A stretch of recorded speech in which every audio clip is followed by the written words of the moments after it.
Hello साथीहरू, नमस्ते सबैमा। मेरो युट्युब च्यानलमा यहाँहरूलाई स्वागत छ। आज म यहाँहरूलाई फुलेको र काँडेदार सेलरोटीको रेसिपी लिएर आएको छु। सर्वप्रथम चामल भिजाएर मिक्सरमा पिस्ने।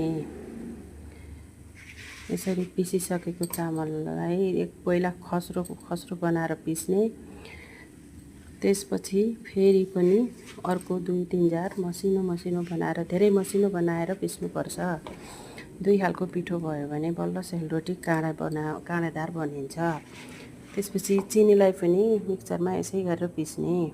नपिन्दा पनि हुन्छ हुन त, तैपनि पिनेर हाल्यो भने सजिलो हुन्छ। हो यस्तै गरेर धुलो बनाएर चिनी पनि त्यही मिक्स गर्ने।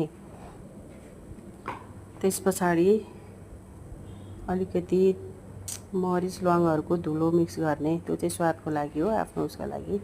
अनि त्यस पछाडि तताएर राखेको घिउ यसरी लगाउने सुक्खा पिठोमा अनि मजाले मोल्ने। त्यसलाई निकै बेरसम्म सबै पानी नहालिकन फुको पिठोसँगै मोल्ने। त्यस पछाडि पिठो यतिको हुन्छ अनि पानी लगाएर फेरि मोल्नुपर्छ। त्यसलाई मजाले माड्नुपर्छ। पिठोलाई चाहिँ मजाले हो त्यसरी माड्दा गर्ने। हेलो साथीहरू, नमस्ते सबैमा। मेरो युट्युब च्यानलमा यहाँहरूलाई स्वागत छ। आज म यहाँहरूलाई फुलेको र काँडेदार सेलरोटीको रेसिपी लिएर आएको छु।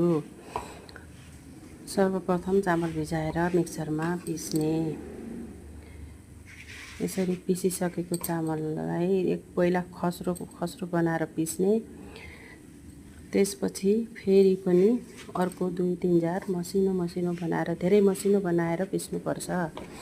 2 खालको पिठो भयो भने बल्ल सेलरोटी काँडेदार बनिन्छ। त्यसपछि चिनीलाई पनि मिक्सरमा यसै गरेर पिस्ने।